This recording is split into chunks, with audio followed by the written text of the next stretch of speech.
Hello. I'm putting on my Hamilton Khaki King. It has been a treasure to have this watch, and I've worn it now for about a week, and looks great. Well, today we're going to do something a little different, though. I'm going to take you on a little virtual trip, and hopefully I'll give you some ideas. I'm going to talk about the watch collection I would have if I could, or watches that I plan to buy someday if my circumstances allow. Now, I'll tell you how I got to the point where I put together this list. Like other people have said in watch videos, when I first started to become interested in watches, I would go to department stores and jewelry stores and I'd look at them, and they all looked good to me. They all looked really neat, shiny, and I had a list a mile long of watches that I thought I was going to get.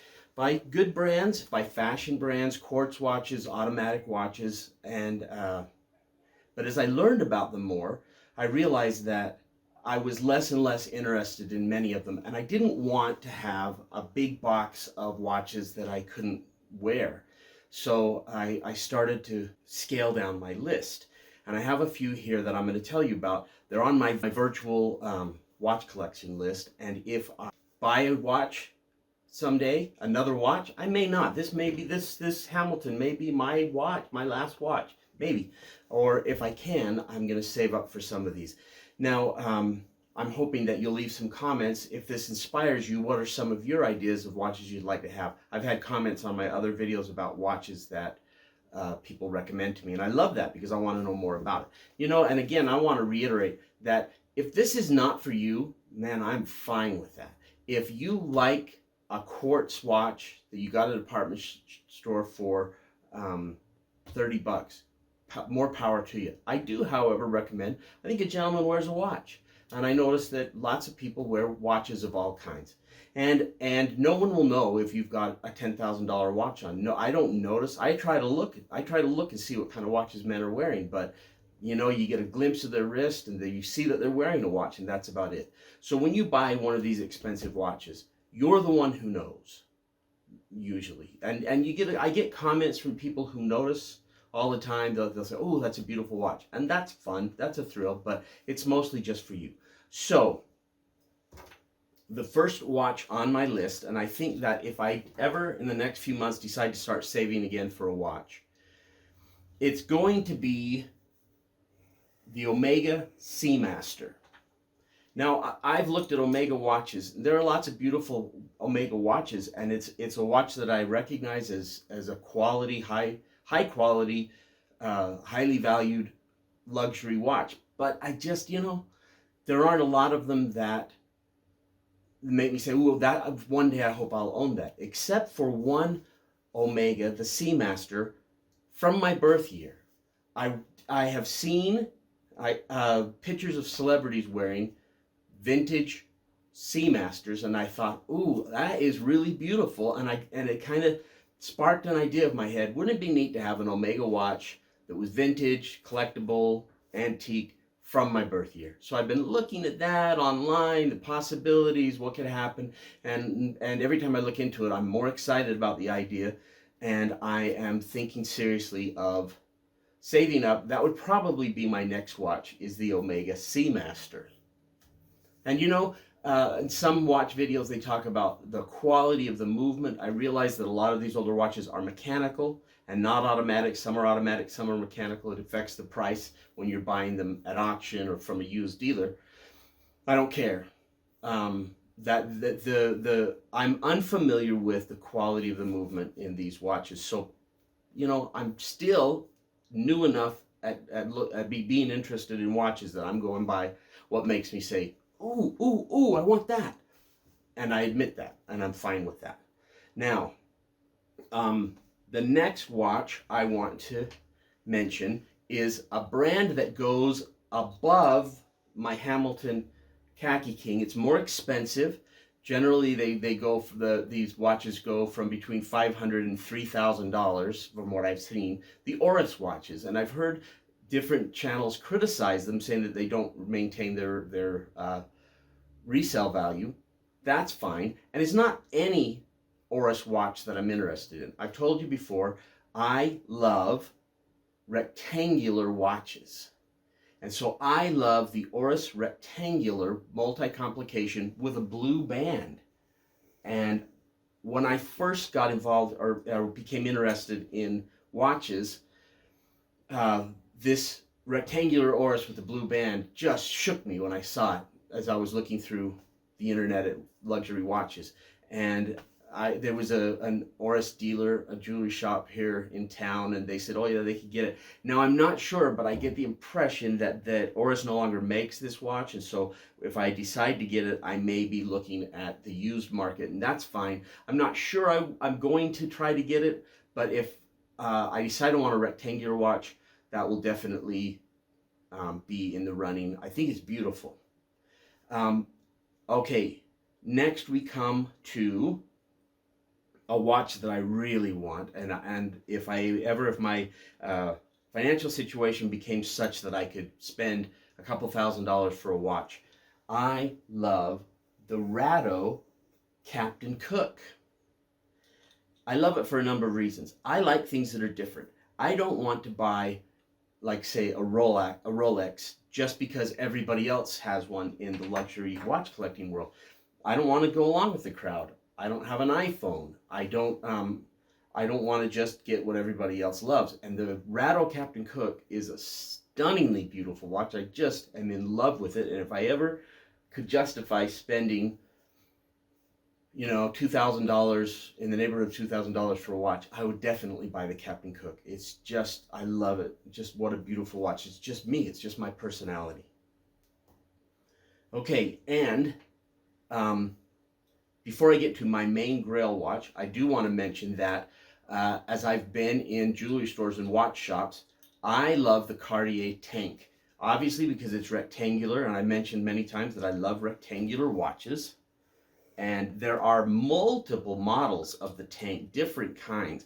And the ones I'm showing here are the ones that, as I look through them, they catch my eye the most. And as I've talked with watch dealers locally, they've told me, when you get to the point where you're ready to make a decision, say, I definitely want to buy a Tank, we'll sit down and talk about the different kinds and the options and the bands and the complications and everything, and you'll get what you want. That sounds really neat to me. And again, if I could spend $5,000 plus on a watch, that would definitely be on my mind. Except for one thing, there is a watch that is my Grail watch. This is what I'm telling you about now. My Grail watch is the Bremont MB2. Now the MB1, the Bremont MB1, is only for people who have survived an ejection seat disaster. And it has a red band around it, and around the barrel of the watch is red, and you can only buy one if you've ejected from an airplane in an ejector seat. But the MB2 that has an orange band around it is available for sale, and I've loved it ever since I found out about it. There's a jewelry shop in town that sells Bremont, and I've gone in and looked at it a number of times. In person, it's more beautiful than pictures of it on the internet, and that's a heck of a thing. That Bremont is something I think, if I was a wealthy man, that's what would be on my wrist. Now, for the bonus section, and then there's a surprise section here coming up. Rolex. Let's talk about Rolex. Now, before I say that, there's lots of high-end, ultra luxury watch models and brands that I recognize as beautiful. I've seen them in shops. I've seen them on the internet. I recognize that they're beautiful. I recognize that they're valuable. They just don't make me say, "Ooh, wow, ooh, I want that." And Rolex is kind of in that category for me. As I've been in the Rolex store a number of times, I just don't have that feeling of, oh my gosh, I really want to have a Rolex. I mean, I love the Submariner. And I could see myself wearing and owning a Submariner and being very, very, very, very pleased with that. I like the Day-Date and the Datejust, especially with a black face on a black band. They would be beautiful watches. They're very expensive in that option, though. But I could see myself saying, yeah, that would be a good watch to have. I can't see myself planning that purchase. I can just see myself agreeing that yeah, that would be really neat if you could afford it. And of course, the Cellini moon phase, wow, that's a really beautiful watch. But I think it's like $36,000, something like that. I can't ever imagine spending tens of thousands of dollars on a watch. I just don't think that'll ever be my life. Now, surprise on my list, so I'll go back and emphasize, if you like a watch, then you should be able to own it, wear it, and who cares what some of these watch channels, they say that it's crap or that it's terrible, you shouldn't buy it. So I want to tell you, to end this video, a little story that means a lot to me. When I was a young married man, you know, I've told before, I had different watches, a couple of digital watches. I think I had a G-Shock for a time, and I had an Ironman, and then I think I had a generic digital watch for a time, but never a watch that I thought, gosh, this watch makes a statement about my personality, about who I am. That none of them were dress watches.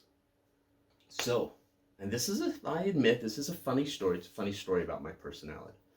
When I would take my family to the doctor, my wife to see the baby doctor when she was expecting children, or to the pediatrician when the children needed to be seen, I would pick up Condé Nast Traveler or National Geographic or the Smithsonian, and I'd sit and read magazines while we were waiting on the doctor. And they always had these ads in them, full-page ads for Stour watches. Wow! Man, it just always made me think, if one day I make it in this world, if one day I have a good income, I'm going to have a Stour watch.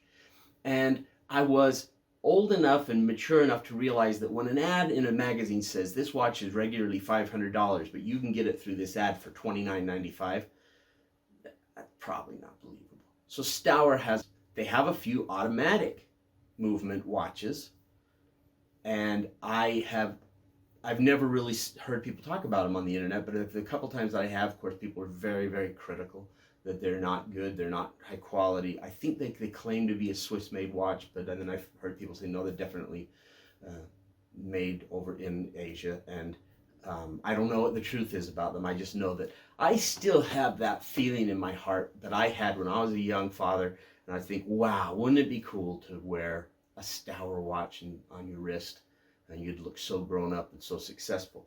And the Stour 1930, it's an automatic movement watch, and it's different. And I told you before, I love things that are different. I always would see that one and think, oh, that's cool. If I could, I would buy that one. And I think it's $200. I may still buy that watch one day.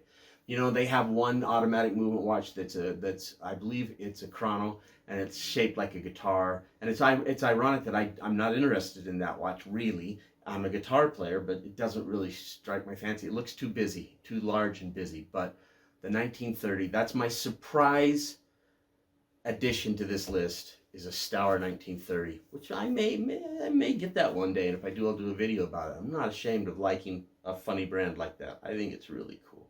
So what I'd like to hear from you, I'm going to be having more giveaways coming up, because people around me said, hey, you know what, you ought to give away this, you ought to give away that. It'd be really cool. I think people would like it, and they'd learn from it the same way I've learned from different things. So watch for giveaways, and leave me some comments about what your Grail watch is, and what your intermediate watch desire is, what you'd get if you could soon, and what you'd get if you could really have whatever you want. So share that with me if you don't mind. I'd love to hear about it. And thanks for watching.